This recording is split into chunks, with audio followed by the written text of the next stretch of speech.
He did chop off her stalker's hands with a meat cleaver.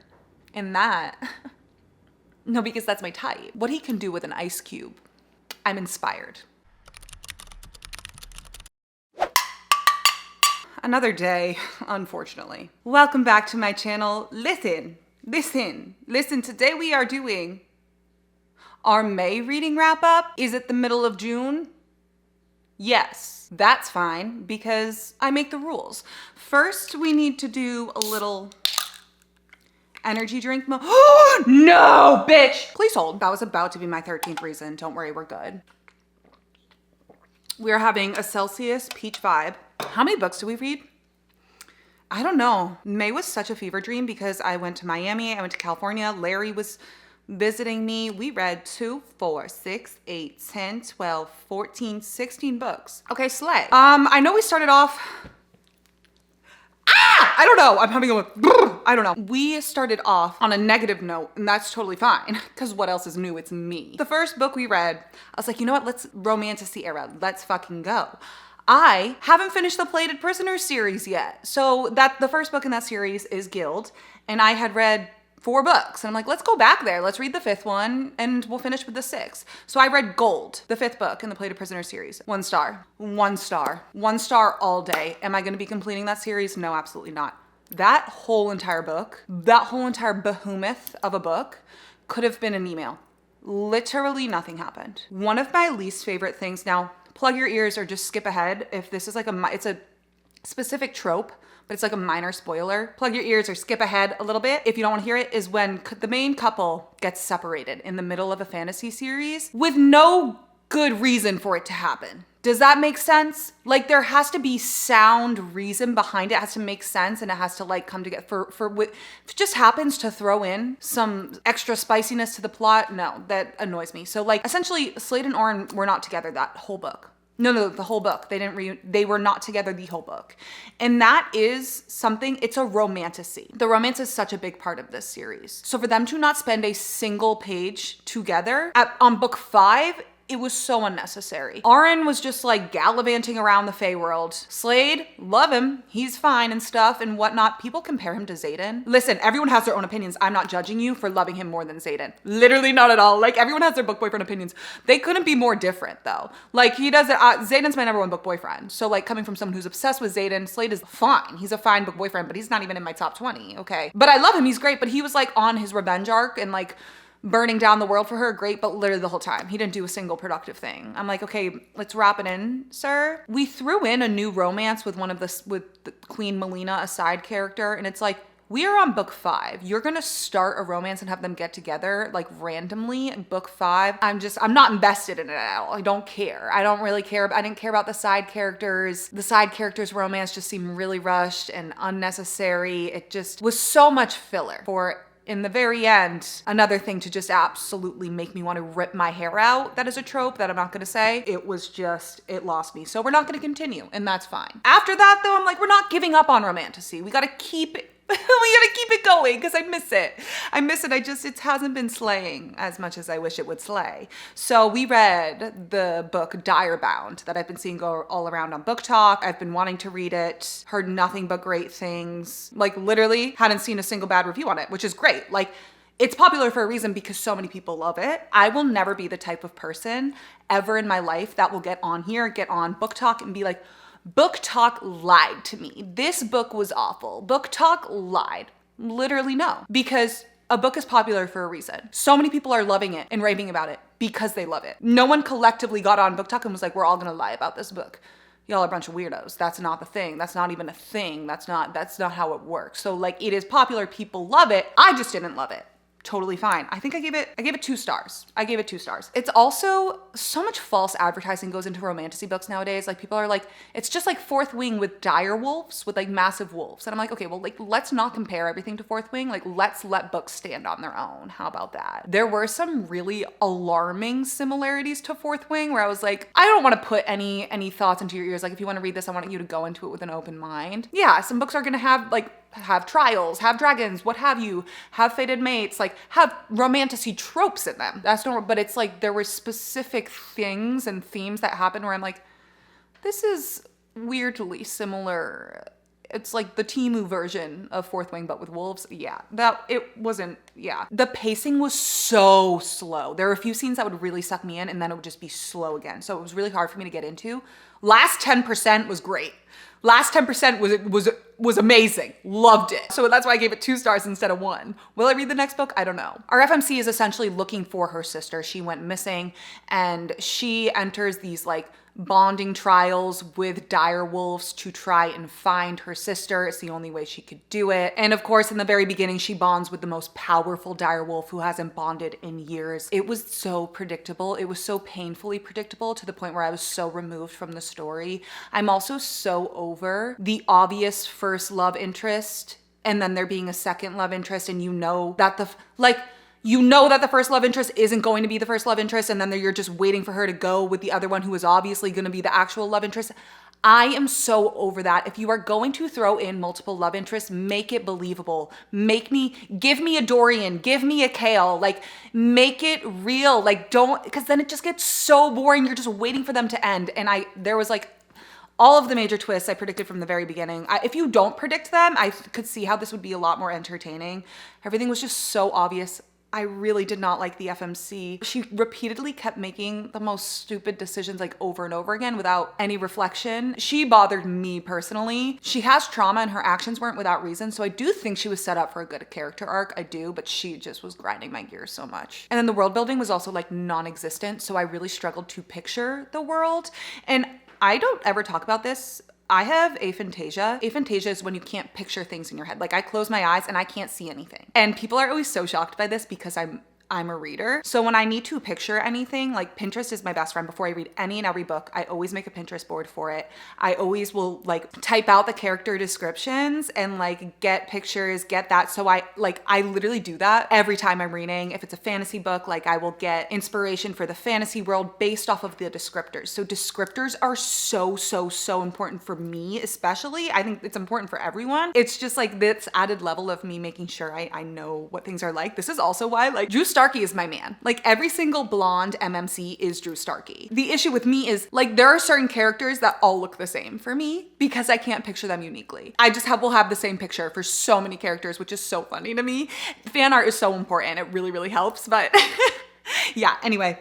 That's that. Didn't like it. Won't read the next book. Ooh, guys. Then we read Enigma. I read this on the plane, start to fucking finish.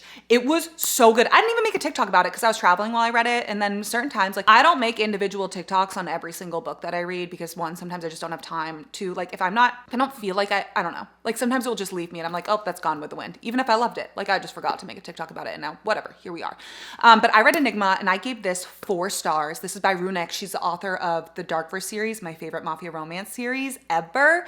She also wrote Gothicana, which is a standalone dark gothic romance, professor-student academy setting. I did not like Gothicana at all. This is also a standalone dark gothic romance, dark academia, secret society, murder mystery. I was hesitant. I was like, well, I didn't like Gothicana. Am I gonna like this?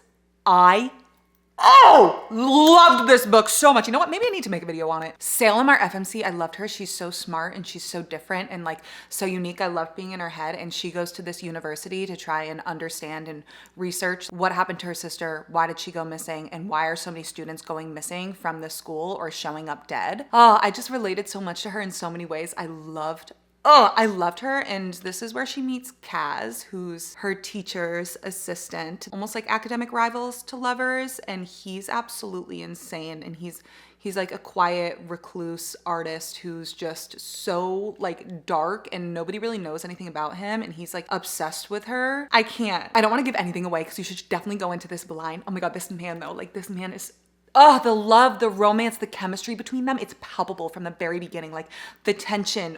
This was so addicting and I just loved the spooky atmosphere. I love the suspense aspect of this. Like I didn't know what was going to happen. And like they both have so many secrets and he's kind of trying to protect her, but he also kind of wants nothing to do with her, but then he also can't stay away from her. And like, she's so intrigued by him and wants to like get closer to him because she thinks he knows things about what happened to maybe her sister. And like oh, it's just, oh, it's so good. Yeah, read this. Now, this was also the month that we decided to do our Boys of Tommen series reread before Releasing 10 came out. Now, here's the thing. We were gonna do all of the books this month. We were gonna read them all. I did read Binding and Keeping 13, which we'll get into. And I got 60% into Saving 6 and I just emotionally couldn't do it. I could not. I was a mess and like I needed a break before I started Releasing 10 because I knew that was gonna ruin me. So Saving 6 will be in next month's roundup, but that was the plan, but that didn't happen because emotionally I couldn't do it. But then we read Binding 13, my reread of Binding 13. Of course, 6 stars the first time, 6 stars the second time around. Somehow it was even better. This series, I mean, this is my Roman Empire. This is like, Boys of Tommen is one of my favorite series of all time. Joey and Aoife are my favorite couples, but Johnny and Shannon will forever and always have my heart. This series, it does something to you like nothing else. It feels like home. It is so painful. Like, please check your trigger warnings. It is so traumatic. It is so heartbreaking. But at the same time, like Johnny and Shannon's romance, their love story is literally everything to me. Like I would die for them. It is just like, and being back in this world made me so happy because I have been in the biggest slump literally all year since Onyx Storm. Like nothing has really been hitting. And it's because I'm constantly in the back of my head know the feeling that I want to get from books because I have those books. My God tier books make me feel this way and just nothing really compares. And like Boys of Tommen, it's just like, nothing will ever compare. Having that feeling again about reading, that obsession, that love, like feeling like these characters like are your friends, are your family, like this is home. That's like the best way to describe it. Found family is my favorite. Like their stories hit you so deeply and you just love each and every one of them and you care so much about them. And Johnny and Shannon are everything to me. Binding 13, same with Keeping 13. I read Keeping 13 as well. That was also 6 stars. Just their story as a whole, this series as a whole, if you have not read it, please do. Please do. Despite the amount of trauma and how much pain and suffering you will be in, it is so worth it. It's just, and how real and raw Chloe Walsh writes these characters and their stories. It's just, you feel the pain so deeply in your bones. I will have a full reading vlog up once I finish that series. Who knows when that's gonna happen? Once I finish the reread of that series. But yeah, I think about these characters every single day. I have like all of my Spotify playlists for each of the couples. I'm just constantly looking at edits. I'm constantly going back and reading scenes. Like this is my obsession and I'm not mad about it, but it does hurt. Like it makes me sick. It literally makes me sick. So yeah, those 2 6-star reads, no surprise there. Okay, and then we went to California for a whole week. So I like needed books. I was not gonna continue. I was not gonna start Saving 6 while I was in California or flying because emotionally I couldn't do that. But we read some books in between there. We read Wolf, which is a dark biker romance. I was like, oh, a fun, spicy little palate cleanser. Absolutely not 1 star. Oh my God, no. Oh my God, no. The insta love, insta lust, it was so instantaneous. There was that, their whole relationship was built on lust. It was predictable what was going on with the plot, the very little plot that was there. I did not care about them as a couple, therefore I did not really, with like dark romance books like this, when the focus is on the couple and I don't connect with them and I just feel like they have no chemistry and they're just lusting after each other and it's just like all spice back and forth. I'm searching for something else when really like that's not the point of the book. It's like, it's just a fun, spicy time. And like, I'm searching for more of the plot, but that's not that type of book. And so I was just so bored and also just wanted nothing to do with the couple. So therefore 1 star, not for me. So, oh my God, I had 3 1 stars in a row. I'm dead, okay? After Wolf, we read Yana's recommendation because I saw her like completely crashing out over it. It was 5 stars for her, which you guys need to know. Yana and Larry have very similar tastes, but like I'm a loose cannon.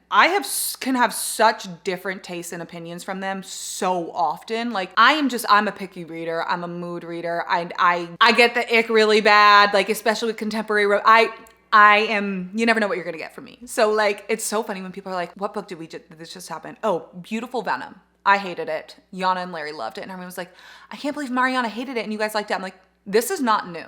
This is very normal. I am so annoying. Anyway, what am I talking about? Oh, Bittersweet Memories. 1 star. Now, I went on a roller coaster with this. It started out like making me very emotional and I was like, I needed to know what happened. I literally can't talk about anything with this because it will spoil everything and ruin the whole experience. So I'm trying to be good about talking about it without talking about the plot at all. But I was like intrigued. I was like, wait, this is gonna be super sad. Oh my God, what's going to happen between them? Yada, yada. And then the big thing that happened that like set the course of like this whole book, right? I'm like, okay. And then this man started giving me the ick so bad. And they were just so cringy. And their whole romance, it got just so icky. And I was like, what is happening? Like, there were so many things. I'm like, why would this happen? And this girl was so dumb. Miss Ma'am, no. No. I want to be more specific because I did give it 1 star and there are very specific reasons why. If I did that, I would spoil literally the whole book. I'm going to shut up now because I can't say anything without spoiling it. But yeah, no thank you. Okay then, guys, we finally embarked on my Anna Huang journey. We started and read the entire Twisted series. Now, I have been putting this series off because I knew everyone was telling me Yana and Larry were like, you're not gonna like Twisted Love. You're actually gonna probably hate it, but I think you're gonna love the rest of the books. I'm like, yeah, you know what? Fine, I can deal with that. And they were right. Twisted Love, I gave 1 star. I couldn't. Alex Volkov gave me the ick so bad. Their relationship felt like very surface level. And then the 3rd act breakup just pissed me off. And I was just like, come on, this is so bad.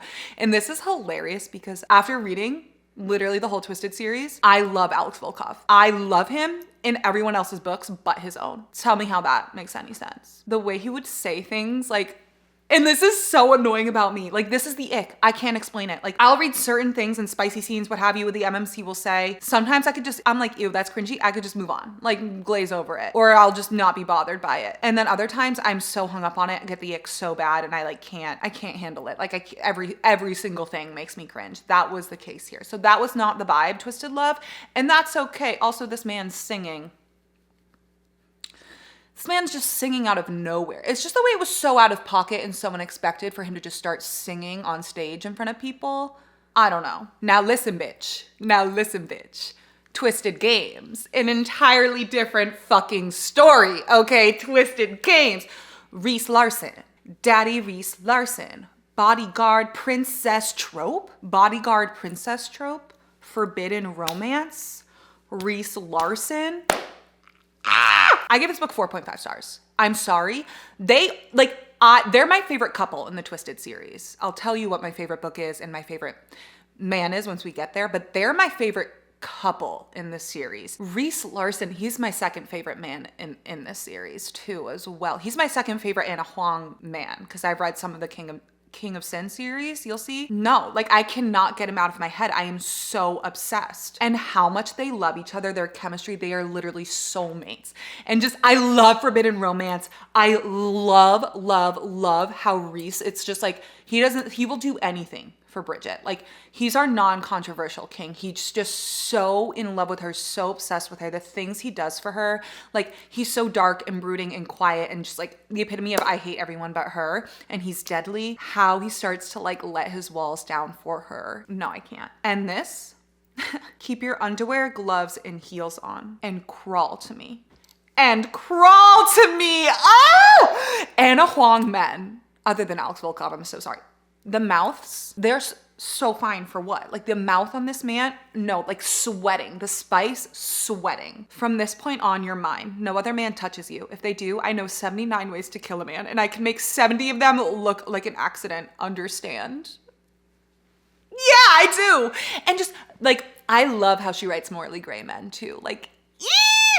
He's so jealous and them having to keep their relationship a secret and him having to see her date other people in the public eye, him breaking a vase because he's jealous, him not giving up his fight for her. And he's also such a tortured soul. He's such a tortured soul. Oh, I love him. And then we have Twisted Hate, which is book 3. And I was unsure. I was scared of this because I either hear people say they absolutely hate it. They hate Josh Chen. They hate this book. Or they absolutely love it. Larry, I'm pretty sure this is her favorite book in the series. I ended up giving this 4 stars. I loved this. I devoured this. Josh and Jules. Now listen, one of the reasons why, the big reason why people hate this is because it is toxic. It's so toxic. Things that happen in the end are so insane and out of pocket. I am toxic. I fear. I ate this up. And the fact that this is enemies to lovers and they're enemies with benefits in the beginning. The hatred that they have for each other. Josh Chen is filthy. The things that man could do with a scarf and a blindfold. I'm sorry. And rope? I'm sorry. No, don't even get me started. Sweating. And Jules Jules is my favorite FMC in the series. She is such a baddie. Like, she is such a baddie. She stands on business. She stands on business. And her backstory is also heartbreaking. And they do shit to each other that is just awful. That is just awful. Like, vile. Like, I cried. I was crying when I read the huge twist in this. I was so shocked. It was so out of pocket. It was so unexpected. And I love that. Like, I love that it gave me that reaction. The thing that Josh did that everyone hates him for, like, was it awful? Was it disgusting? Yes. But like, also I understand why he did it. Like, I understood his whole situation. Like, I don't want to spoil anything, but this man has been constantly just lied to over and over and over again by the people closest to him. And so things happen. Doesn't justify it, doesn't make it okay, but like, I ate it up. I gave it 4 stars. I did want a little bit more groveling in the end. I did. I felt like it ended way too quickly. So we took off a star for that for sure, but I still loved it. And then we saved the best for last. Twisted Lies, 5 stars. 5 stars. My favorite book in the series, Christian Harper. My favorite man in the series, my favorite Anna Huang man, period. This man, he's in my top 20 book boyfriends now. No. We were introduced to him in Twisted Games, lost my shit. I was like, that's him. That's my man. I don't know what it is with me and Christians, first of all. Christian Hems, Christian Alistair, Christian Harper, literally everything to me. I have this type where like the super like morally gray borderlining on morally black, like quiet one who is silent but deadly, has a screw loose. A little bit insane back there, but he is so clean cut and more reserved on the surface. Like, he doesn't talk to anyone. Very mysterious, but like always put together, always has everything in order. He's a billionaire CEO, so holds so much power, pulls everyone else's strings, is always involved, and like, he's insane underneath and so unhinged and doesn't feel emotions normally. And he meets her and everything. His world is flipped upside down. Her making him feel things and emotions for the first time ever. And he literally thinks he's sick. He thinks he has a heart condition, needs to go to the doctor. That little microtrope is gonna get me every time. Him and Stella, the way this man has been obsessed with her before she even knew him. He literally brought her rent down in the like complex that he owns from $7,500 to $2,500 so she could live there before she even knew he existed. This man paid $70,000 for a necklace for a single hour alone with her. And they're also fake dating. Yeah, they're fake dating. Fake dating is also gonna get me every single time. He did chop off her stalker's hands with a meat cleaver. And that, no, because that's my type. And just the spice, no, the steaming spice. Ah! Oh, this man's mouth, like what he can do with an ice cube. I'm inspired. And the friendship between all the guys in this series, like the Found family, I love so much. It cracks me up. I love them all. I'm not a jealous man, Stella. I have never envied someone for what they have or who they're with. And yet I'm jealous of every person you smile at, every laugh I don't hear, every breeze that touches your skin, and every sound that pours through your lips. It is maddening. No. I'm done. No, I'm gonna throw up. I'm so obsessed. I wanna reread it. So then of course we had to jump right into the King of Sin series because I'm addicted, I'm an addict, I'm inhaling these books like they're my last meal, right? So we read King of Wrath, 4 stars. 4 stars. Like, Dante Russo? No, we were introduced to him in Twisted Lies. And I loved, there was a scene in Twisted Lies that we got from Dante's perspective in King of Wrath between him and Christian. No, I'm dead. This was arranged marriage and arranged marriage done so fucking right. Like, I can't, and he wants so badly to hate her. And he tries so hard to resist her. And because he just absolutely hates her father. No, I can't. From the very beginning, you know that he is only getting married to her to get revenge on her father. So all of that tension, all of the hatred building up, and she's standing on business. Like, she doesn't need his money. She doesn't need anything from him. Oh, and she makes him get on his knees. Like, also Dante Russo's mouth. Like, the jealousy. She has an ex-boyfriend. And when he comes into the picture and Dante just absolutely loses his mind. I love Dante. I feel like for me, my top 3 men, Christian, Reese Larson, and then Dante. Those are my top 3. No one's gonna touch them as far as Anna Huang men go. You wear my ring. You've come on my face and hand. You live in my head all the fucking time, even if I don't want you to. And God, I want to punish you for driving me so damn crazy. The my wife moments, the spice, just like, oh, the groveling this man does. Yes, no, yes, so down bad, so pathetic. I love it. Yes, their banter. Oh my God, their banter is so good. No, I'm obsessed. I think this is my favorite book in the series so far. And then we're still going, right? We read King of Pride, the second book in the series. This I did give 3 stars. It just was average. It was nothing special. It was a little boring. Like I did like the spice. Okay, so Kai is just like our nerdy, reserved, genius, clean cut man. Down below, he's absolutely filthy. It's always the quiet ones, right? Like I loved the spicy scenes. I did. He wears glasses, okay, for fun. He reads books and translates them to Latin. He made her read a book out loud while he was doing some work under her hood, if you know what I'm saying. I just personally didn't feel the chemistry much between them as a couple. I didn't connect with them.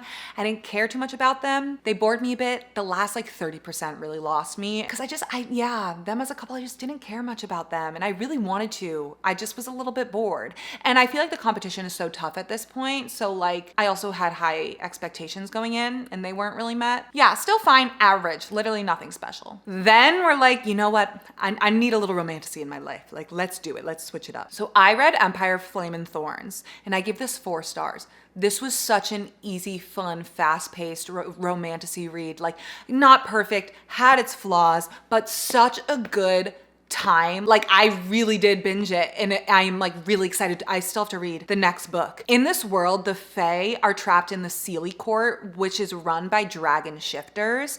And Selena, our FMC, she enters these trials to help win back her freedom, essentially. And she also is working for the resistance. So she's in there trying to get information as well. And these trials are amongst the Fae who all wield magic. And her magic is mind manipulation. So she was actually really like refreshing FMC because she's weaker. She's not the strongest ever. She's not the most powerful. And she also like really struggles with her confidence. Like she really struggles to believe in herself and she has her own flaws, but she still doesn't stop fighting. And I just thought that was like, it's refreshing in a romantasy for me personally. And I also feel like there's going to be so much growth to come for her as well. And I also just thought she was hilarious. Like, she would just say the most out-of-pocket things and I would just start dying laughing. Like, I'm like, oh, you just said what I was thinking. And Draven, we don't even get his POV yet, okay? Don't even get me started on him. I am feral for him. He's like the grumpy, brooding, deadly dragon shifter commander who absolutely hates her guts and is doing everything in his power to try and get her to lose these trials. Like, hates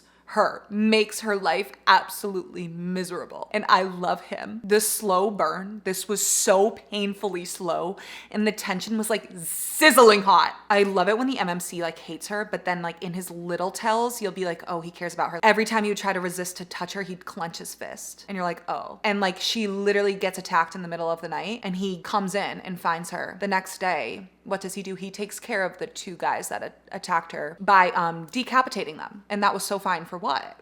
For what? The banter between these two is so good as well. Like, she does not back down from him at all and he is so shocked by it. So they just go back and forth and it kills me. And the plot twist at the end, listen, I'm not the brightest bulb. So like, I don't know.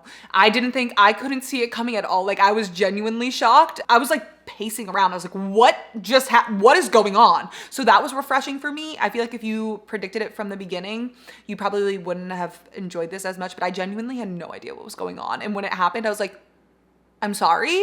What do you mean? So that was refreshing because that hasn't happened to me in a while. And then we went back to the King of Sin series and we read King of Greed. Guys, I'm sorry. This had me sobbing my eyes out. I was not expecting it. I gave this 4 stars as well. Dominic, no Dominic hate over here. I didn't even know until I posted my review on TikTok about this, that this book apparently is very hated and Dominic, like, people hate him. And I'm like, huh? How? I've never read anything like this before. This was a second chance romance, but a second chance marriage. So like they literally start out married and then they get a divorce. And then it's like him literally groveling the whole book, trying to get her back. And we get flashbacks of them when they first started dating and when they fell in love. And then you see them where they are now. And it was so emotional. I could not stop crying. This was amazing. Anna Huang like did such a good job highlighting like complacency in a marriage or in a relationship and just stagnancy and feeling like you're holding on to a person that you used to love and not the person that they currently are. She also highlighted how important it is to show your love, not just tell it, and just how it's never too late. Like I loved our FMC. Like they were married for 10 years and she was unhappy for a lot of it, but she was stuck on the man that she fell in love with, that she used to love, and she got complacent and she just went through the motions, right? But then she finally was like, no, I know what I deserve. I need to get out of this. I deserve so much better. I need to do this for me. And it just shows it's never too late to stand up for yourself and what you want and to go after that. And it was just so real and raw. And then Dominic, the groveling and the pining and the pain, it was so good. I love them. I love their love. They are absolutely soulmates. I didn't give it 5 stars because I did feel like the ending was a little bit rushed. Like it was a very short book. And I felt like it would have been like a 5-star book if we got even more of their development of their relationship in the past, if we got more of that and a little bit more groveling from him and like extending the pain a little bit. I'm a masochist, but other than that, I loved it. And then last but not least, we ended the month. This is still so fresh in me, which is why I'm in a slump right now, which is why I'm really struggling. I can't get over this, Releasing 10. This, I cry about it every single day, multiple times a day. I can't listen to music. Every time I see an edit, I break down. This is the 6th book in the Boys of Tommen series, 6 stars. Larry and I got together to read this. I have my whole spoiler-free Releasing 10 reading vlog up now. This was the saddest, most heartbreaking book I've ever read in my entire life. Lizzie Young, I've always loved her. She's such a complex character. I relate to her so deeply. And then getting her full story, nothing could have prepared me for how heartbreaking and emotionally taxing, and just I have this pit, this emptiness in my stomach. And Lizzie and Huey are everything to me. They're now my 2nd favorite couple in the Boys of Tommen series, and Huey Biggs. I always get so emotional whenever the MMC is like the one who is like the FMC's rock, who struggles so deeply with her mental illness, and he is just unwavering, this unyielding support, who just sees her for who she is, even when she doesn't see herself, doesn't love herself. Like he loves her enough for the both of them. And it just, I am so obsessed with them, and we get like, they are childhood friends to lovers. We follow them over the years, and it is heartbreaking. It's so heartbreaking because you also know, like, this isn't a spoiler because you get the present day in like the earlier books. Like this is a flashback leading up to the present day of the series, but you know that Lizzie and Huey aren't currently together. You know that going into the book. So you know that it's a leading up to everything that happened in the past with them. And they are the definition of soulmates. This is very, very dark. Covers heavy themes of sexual assault, childhood sexual assault and abuse. Deeply covers mental illness, mania, bipolar disorder, the effects of that. Topics that not everyone is going to be able to read. It is so tough, but it was done so well. Chloe Walsh did not sugarcoat any of it, and these things happen. These things happen. It is traumatic, it is painful, but she depicted the reality of that, and she came out and told us, like, she's telling her story through Lizzie, and you can feel that rawness and realness. And as someone who has experienced some of the things Lizzie has experienced and can really relate to a lot of her traumas and things I have lived in my past, yeah. The dedication of this book is for the survivors, and it was so hard to read, but also reading these books like do remind me I'm not alone, but it's also very triggering for me at times, so I had to take it slow. And it's just, you want so much for Lizzie, and your just heart breaks for her, your heart breaks for Huey, what they go through and everything they experience. I'm not gonna obviously spoil anything, but these characters mean so much to me, and it's the pain of knowing how much pain they're in, but also having empathy and also understanding not everything Lizzie went through, but a lot of things. And it was done so well, but it was so hard, and I am in so much pain. Like, I've never cried so much in my entire life. Yeah, I can't. I'm so stuck there. It's been really hard to pull myself out of it. And it's also just that emptiness of knowing nothing will compare. No other books make me feel like this, but it was so good. I need their next book more than I need air. I am in the cliffhanger, the end. I will not know peace until I know that they're okay. I can't talk about it too much because I'm really, really trying to keep going, because it's so bad. I spiral, I get stuck in it. I will lay here and cry and not be able to function. Like, it trickles into every single part of my life. So I've been trying to be better about that, but here we are. Everything's fine. So yeah, that was that was May. Hopefully, you know, we have a little less tears in June, but who's to say? I cry all the time. But we shall see. The mood reader in me, we never know what we're gonna get. What's gonna happen? I have no idea. I literally have no idea. I am in such a slump. I am empty from releasing 10. So there's that. What am I gonna read right now? I'm not reading anything. I don't know what to read. But you should go be horizontal, first and foremost. Go get a sweet treat, go read a book, and just, you know, ignore the outside world because nothing else matters at the end of the day. That's it.